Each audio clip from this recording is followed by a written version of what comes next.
Hey there, Mr. Redder here. Welcome back to another episode of Reddit Podcast Stories, where today, my ex-girlfriend broke up with me and is now dating my boss. My ex and I broke up around 4 months ago after dating for a little over a year. She was the one who broke up with me, but at the time, I agreed that it was for the best, so we ended things on good terms. We're pretty chill now, and we have mutual friends, so we often all hang out together. So things between us are chill and friendly. I work at a research lab at my university, and I just recently landed the position after a pretty long and competitive application process. I met my boss, who's a grad student, and we became buddies pretty fast. He's a really nice and funny dude that knows what he's doing. I see him every day since me and 2 other undergrads work under him and help with his research while he helps with our own.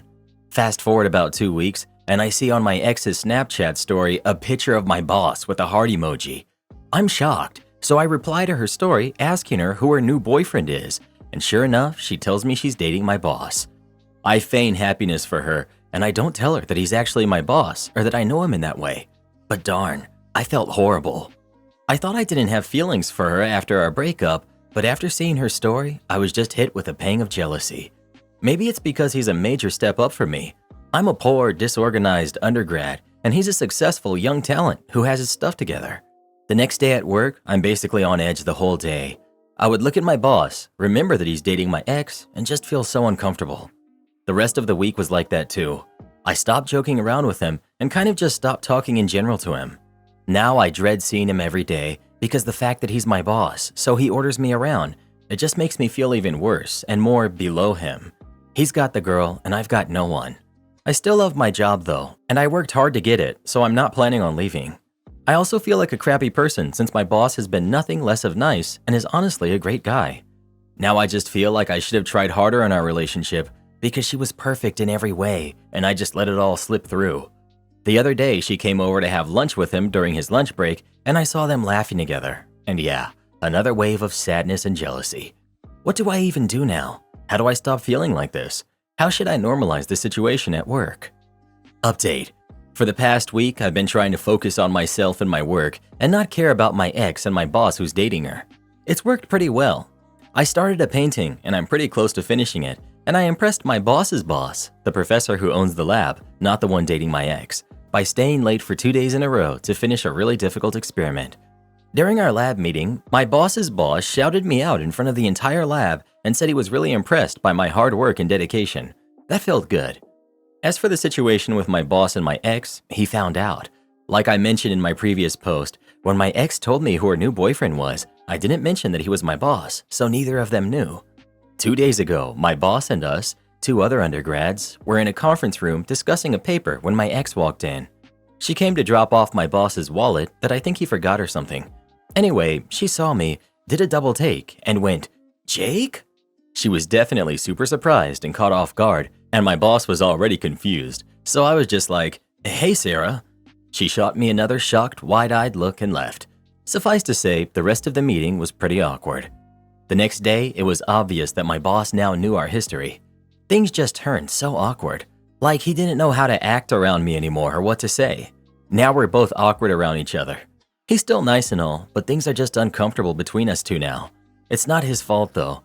I think that things will get better between the two of us, but as of right now, I actually feel kind of relieved that he knows.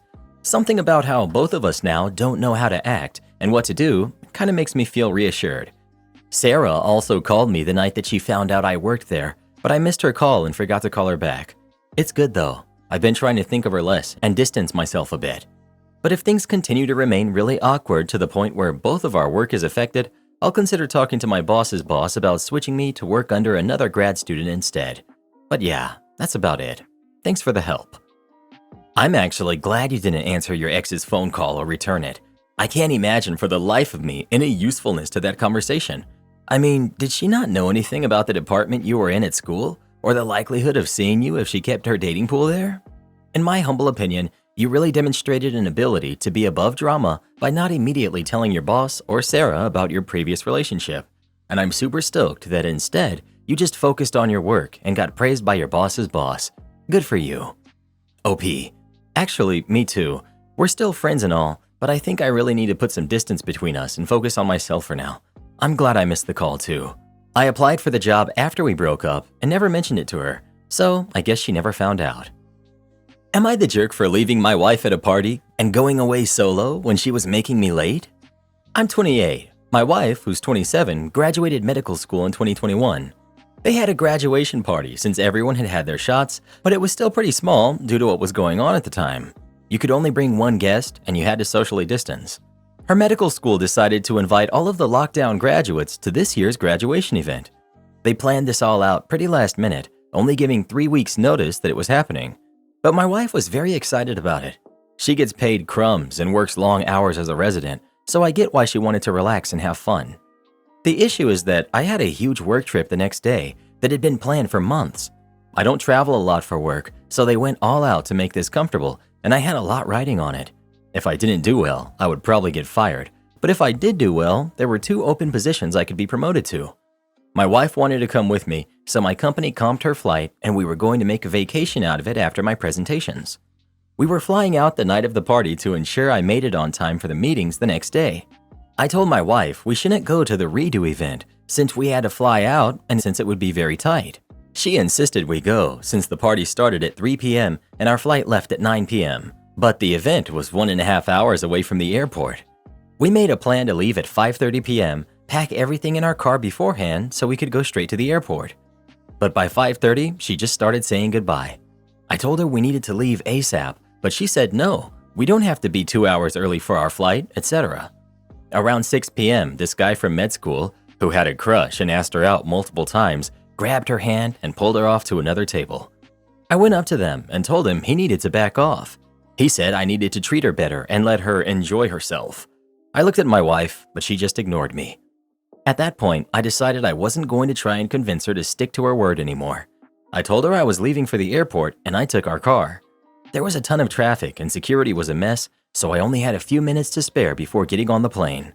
She texted me horrible things. I never responded or engaged, but she kept texting me how I was horrible and don't understand what it's like to have a lockdown ruin a huge moment for you. I disagree. She still had a graduation party. It's not my fault she didn't get to dance. I don't see what the huge deal was, and conversely think she didn't understand that this would cost me my job if I missed the flight. And since I make up around 70% of our income in a high cost of living area, we would essentially be homeless. We've been on tense terms since this happened in June. She brings it up a lot and is recommending therapy so I can learn how to behave in a marriage. But I don't think we need it since she's the one who caused this whole problem in the first place and should take accountability for that. But am I way off here?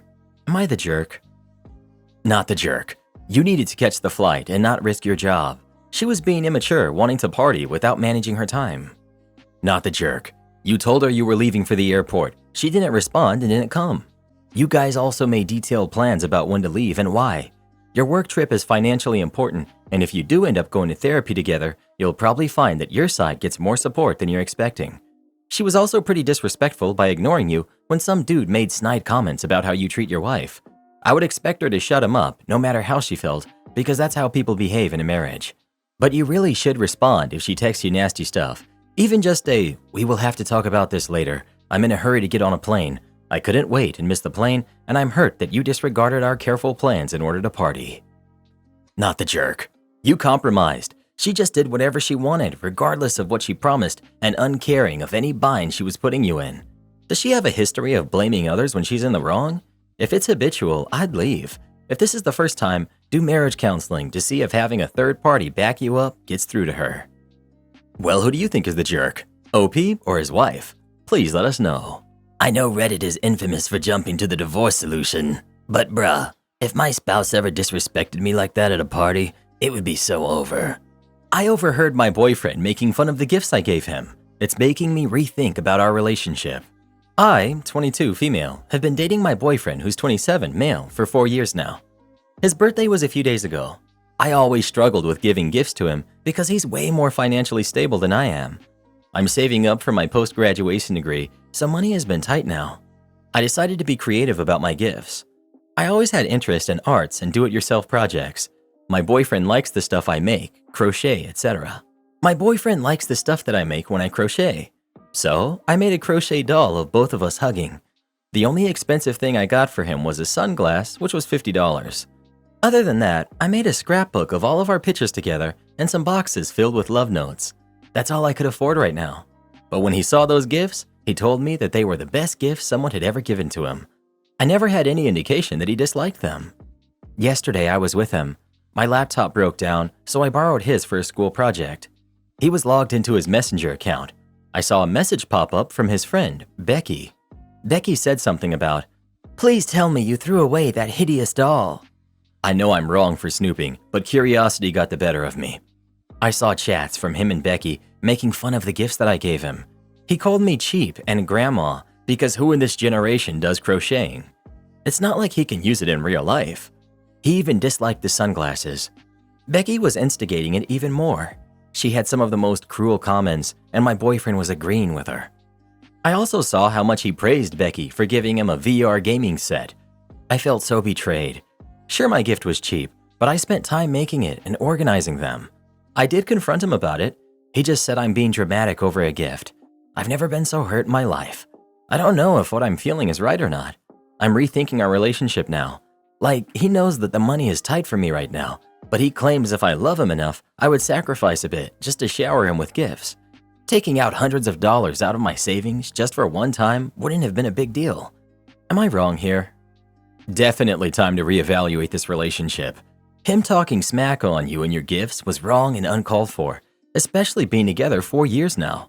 And instead of defending you to his friend, he joined in on the crap talking. Is that the kind of guy you want to be with? OP, that's where I'm torn. I was not really in a financially better position when I met him. He let me borrow his car countless times. He even paid for some of my stuff when I was jobless during lockdown. I feel guilty because I can't give him back the same level of support that he's given me. I try to understand his side. I mean, in his mind, he must be thinking, I had supported her so much, but she doesn't show me the same level of support. I'm not sure if I'm allowed to feel sad about it because it was cheap. His friends gave him gifts that were somewhat expensive for my standard. He must feel humiliated by my gifts. Did you call your handmade crochet project cheap? How could you say that?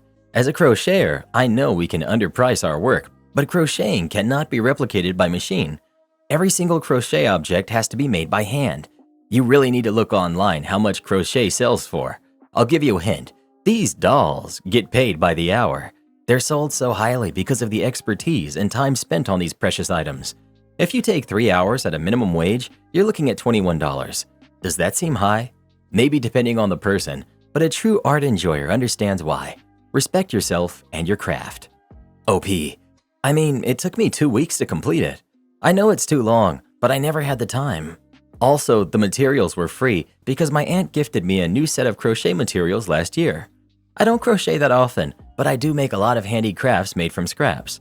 So in that sense, it is cheap because I didn't buy all of the things myself. Update. I broke up with him. That's it. I know my worth. I've talked to him about my feelings, and he did apologize for being a jerk, but it wasn't enough. We argued. We fought a lot, but the conclusion is that he treated me like crap even after I poured my heart into making those gifts. I asked him why did he praise Becky's gift way more than he did mine. He told me because Becky's gift was way more expensive. I asked him if he was cheating on me with her. He lashed out and screamed at me and said no. I know the truth now, even if he doesn't say it out loud. I packed my stuff and left his place. I'm staying with a friend of mine. I've been crying a lot. My friends have been really supportive of me. I asked him to give me back the doll because he's not worth having my dolls. I will sell this one and hopefully one day make dolls for someone who appreciates them. I'm really sad and lonely now. I really loved him. I pictured our life together. I even drew an anime version of us and our future kids. He did try to call me and tell me that I'm making a huge mistake. All his friends were trying to get us back together, even that jerk Becky. I blocked all of them. I guess you can say I got the sweater curse because last year I knitted him a sweater and after 1 year we're broken up. I didn't believe in the sweater curse until now. Edit. For those who don't know, sweater curse is a superstition that when you knit a sweater for your significant other, you will break up or divorce within 1 year. But it's a myth as far as I know. Why is it that whenever someone breaks up with someone, the other person they got broken up with is the one that says, "You're making a big mistake"? Like, no, dude. The mistake was that I didn't break up with you sooner. Poor OP. Handmade gifts are always so thoughtful and unique. I hope she'll find someone that will appreciate her. Am I the jerk for being embarrassed with my cheapskate boyfriend? We've been dating for about 4 months, and mostly it's been good. He's cute, smart, and very successful. The only downside is that he's almost addicted to buying things that are on sale or have coupons, despite being a VP at his company. I'm not talking about sometimes or even most of the time. I would be alright with that. He never buys anything at full price, ever. He plans his cooking around what's on sale that week at the grocery store. All of his clothes were bought on sale or clearance, even his socks and boxers.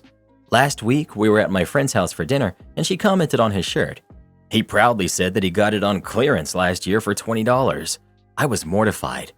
Lastly, we don't go to any restaurants unless he finds a coupon or they're running some kind of a special. Things came to a head last night when we went out for dinner. He had a digital coupon for buy one get one free. For some reason, the restaurant's computer didn't recognize the deal and the poor cashier couldn't make it work. We were holding up the crowded line because he refused to pay for both dinners.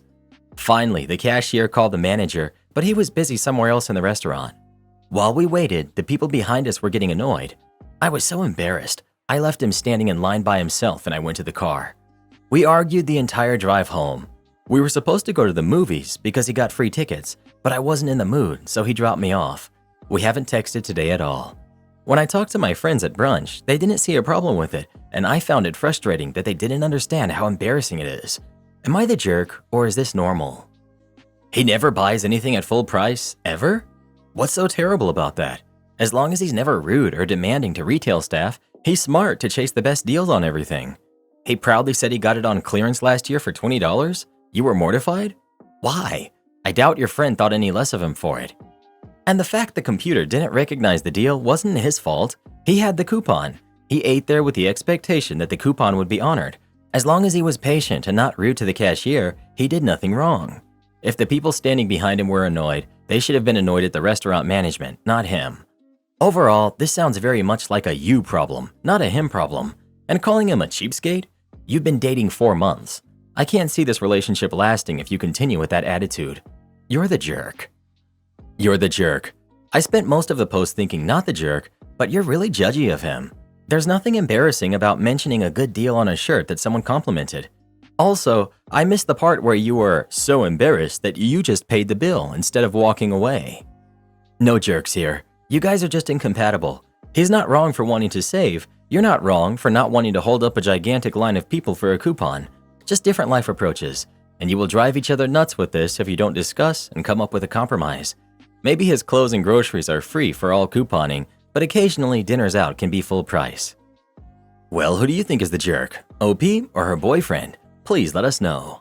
There's 2 types of people in this world. Those who like to save money and those who like to waste it. I ruined my boss's life.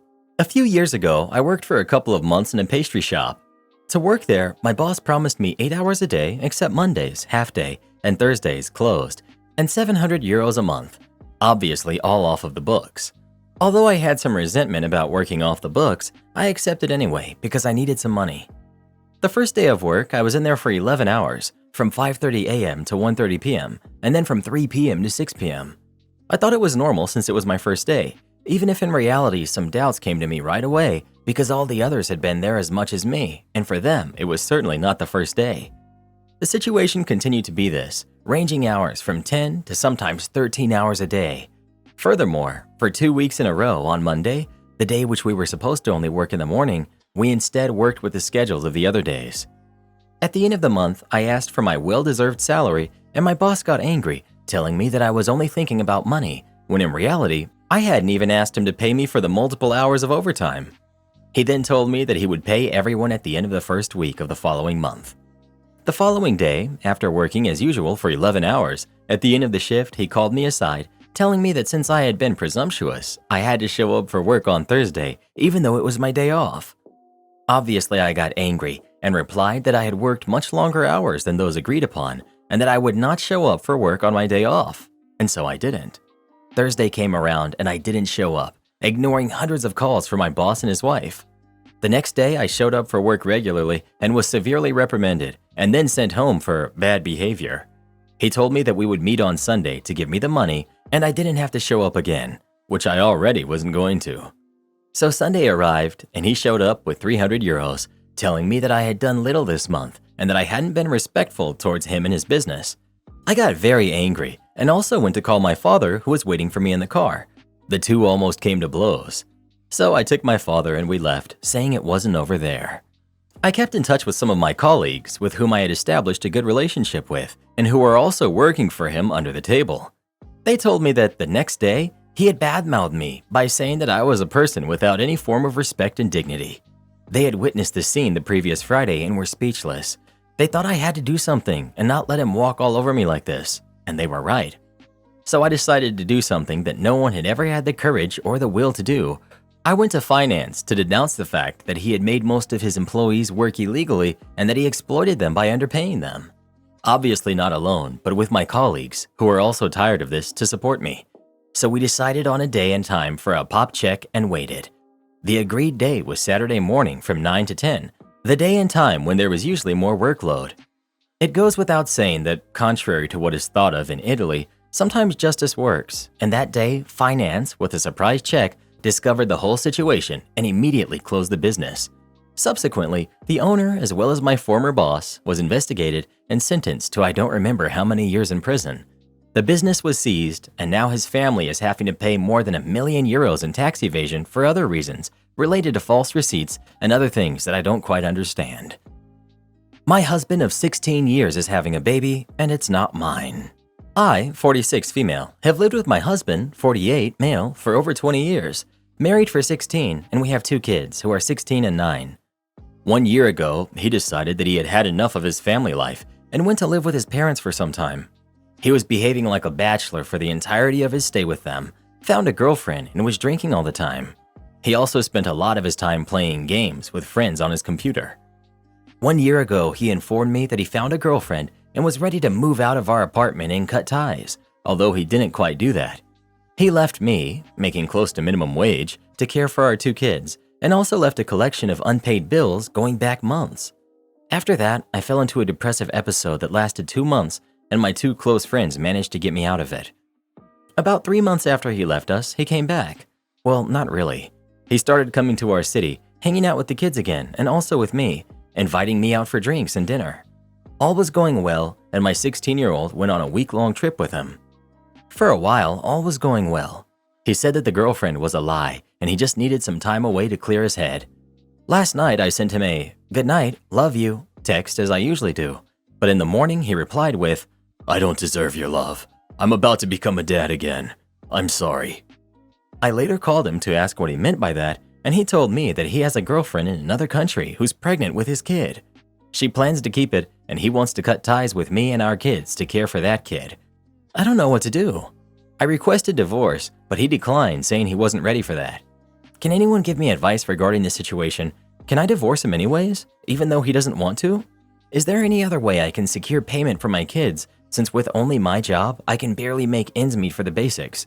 I do some odd jobs here and there, but it's not enough. Speak with an attorney ASAP. He doesn't want a divorce because he doesn't want to help with the kids. File for divorce and request child support and alimony. Even if you guys are split up, why isn't he financially contributing to your kids' needs? He doesn't get to just up and leave and have you deal with everything. If he wants to leave, then adios, but he has to financially support and assist. You need to talk to someone to take the next steps. Ask the friends that helped you before to navigate the lawyer process with you. Forget that guy. He's a loser. My neighbor keeps letting her kid trespass on my land, so I called the police. I, 26 female, live in England. I own my own home and understand that I'm fortunate, but I also worked hard for it.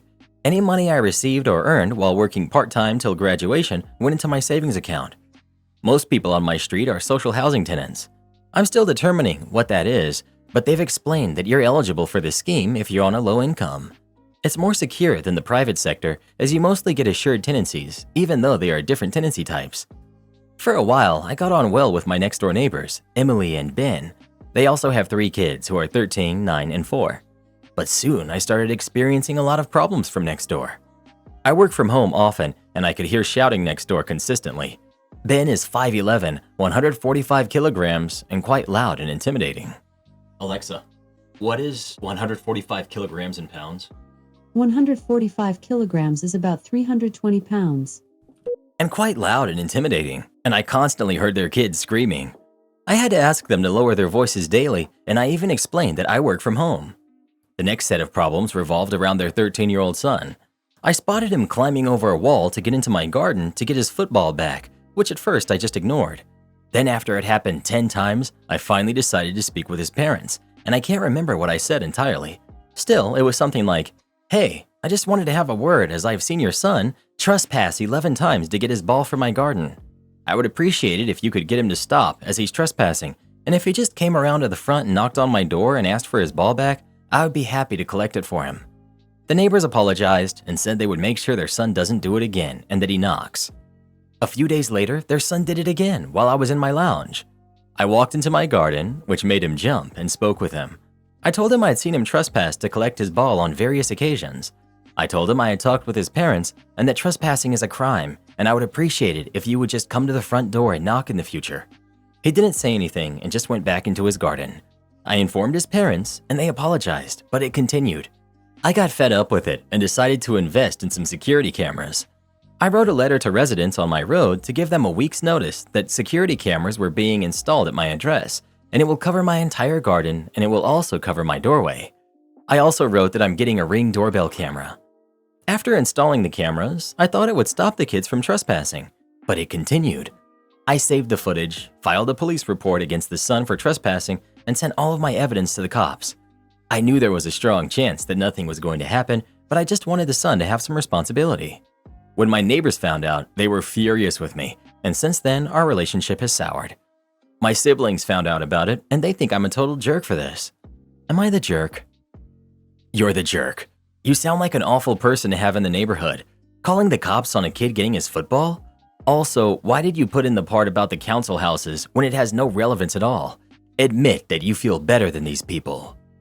Low-income housing isn't a scheme. It keeps lower-income people, usually families, from being homeless. Legally, you aren't the jerk, but as a neighbor, you really are. This kid sounds like he has a rough home life and is just getting his ball out of your garden. He probably doesn't want to talk to any adults in his life at all, much less a guy who keeps complaining about him to his parents. If he's not wrecking anything in your garden, you're the jerk for making his life harder. Why do you put negative connotation to the word scheme? Scheme is a system. Social housing is a scheme. Or there might be some discrepancy between US and UK understanding of the word. It is a US and UK difference. In the US, the word scheme definitely has negative connotations. It's a kid in his ball. Good lord, lady. When I was 10, I was bigger than when I was 9. I hit a ball straight into Mr. Russo's sedan, cracked a headlight, furthest I ever hit a ball. I was so proud for about half a second.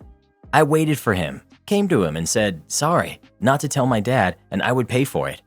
This Vietnam Marine with a glare that would scare Medusa looks me dead in the eye without a hint of emotion and says, no more hitting in this direction. Bat the other way. Which made sense given the layout of the neighborhood. Never spoke about it again.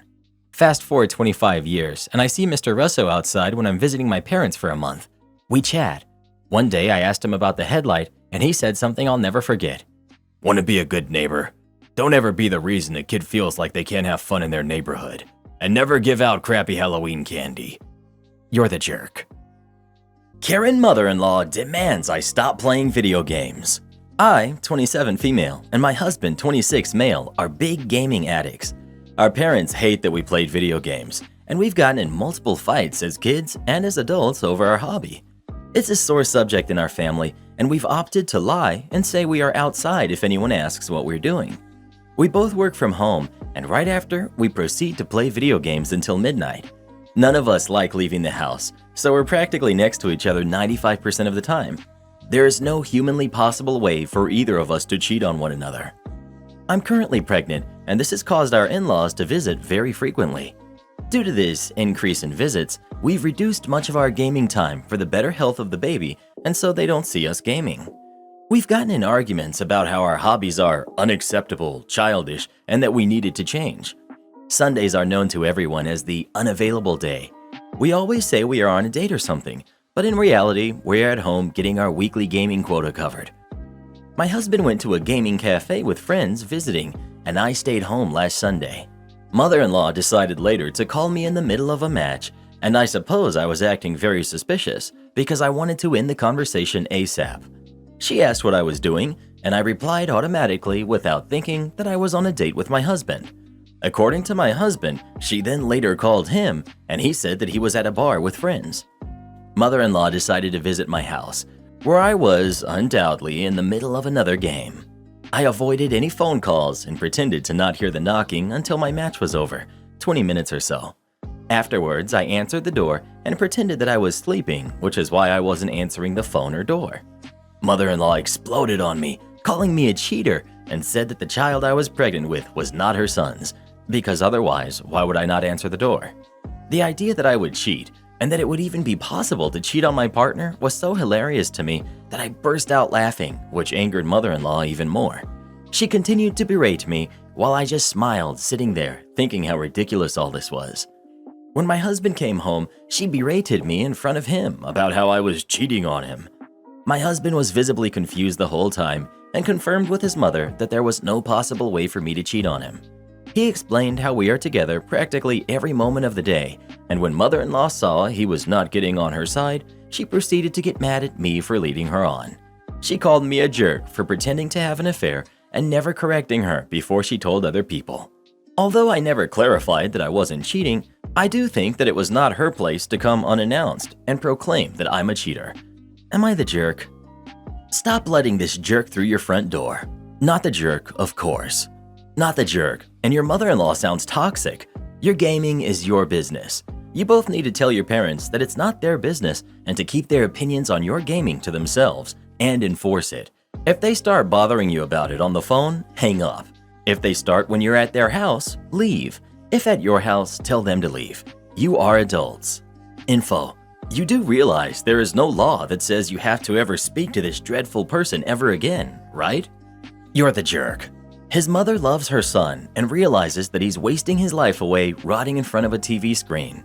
I imagine she resents you because instead of helping him become anything that a man should be, you're encouraging him to continue being a man-child who spends an unhealthy amount of time playing video games. As parents, we want to see our kids become something in the world. It sounds like he's a major disappointment to her, and you are a part of that disappointment. What is your kid supposed to think as they grow up to see you two playing video games all day? I know everyone here is telling you that you're in the right and mother-in-law is a monster, but I honestly feel sorry for her and hope she goes no contact with you. Speaking of video games, do you ever play video games? And if so, which ones? Please let us know. If you play Fortnite, there's a good chance I've taken you out before. Am I the jerk for making my daughter share presents with my stepdaughter? I, 40 female, was a single mother to my daughter, Amy, who's 15. I married my wife, Jenna, 42, last year. She has a daughter, Nora, who's 13. We all live together as I have full custody of my daughter. It was kind of hard for the kids to adjust, but they got along well. The girls have their birthdays very close, only 2 days apart, so we decided to have a joint birthday party for both of them. Since Nora had a hard time making new friends, they moved in with us, and she's very shy. Most of my family lives out of the country, so the gifts were sent a week early.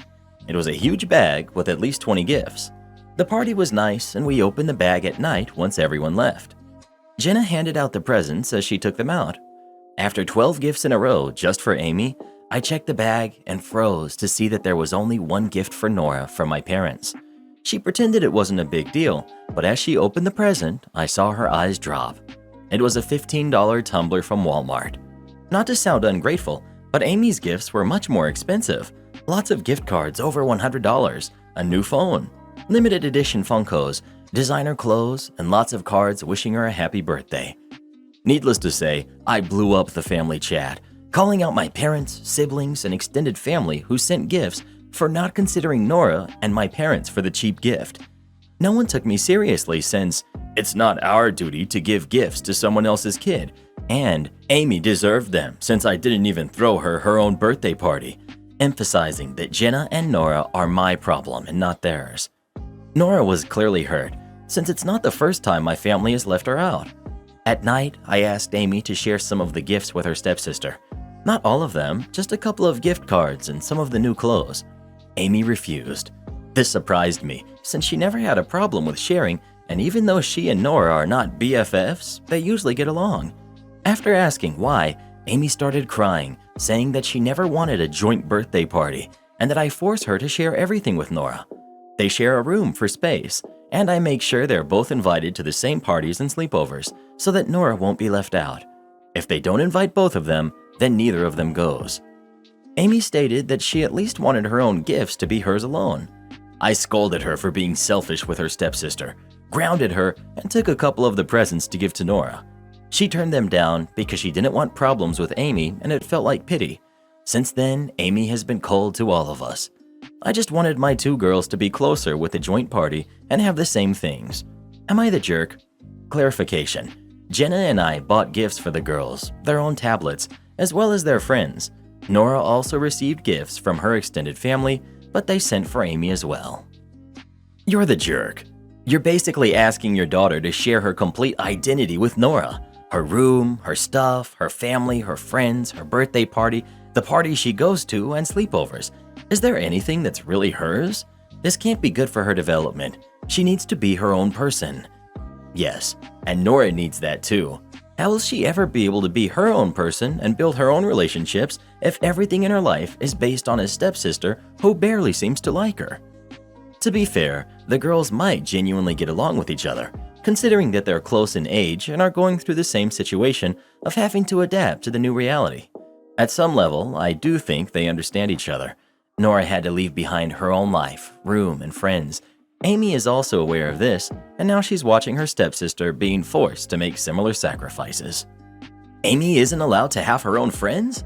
You seriously don't let her socialize unless her sister is with her? Not to mention, maybe Nora doesn't want Amy there when she hangs out with her friends. Sounds like Amy has nothing to herself, and she can't even go out with her friends on her own. Do you see Amy's struggles at all? Or are you so focused on the pretty picture in your mind and being Nora's hero that you don't see all the changes your own daughter is going through?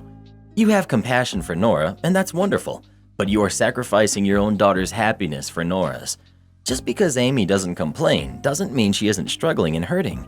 Yes, your parents are jerks. That was a horrible thing to do. But maybe they did her a favor if it wakes you up to just how awful you are being to your daughter. I'm wondering if she's complained to them, or they just see how she's treated now.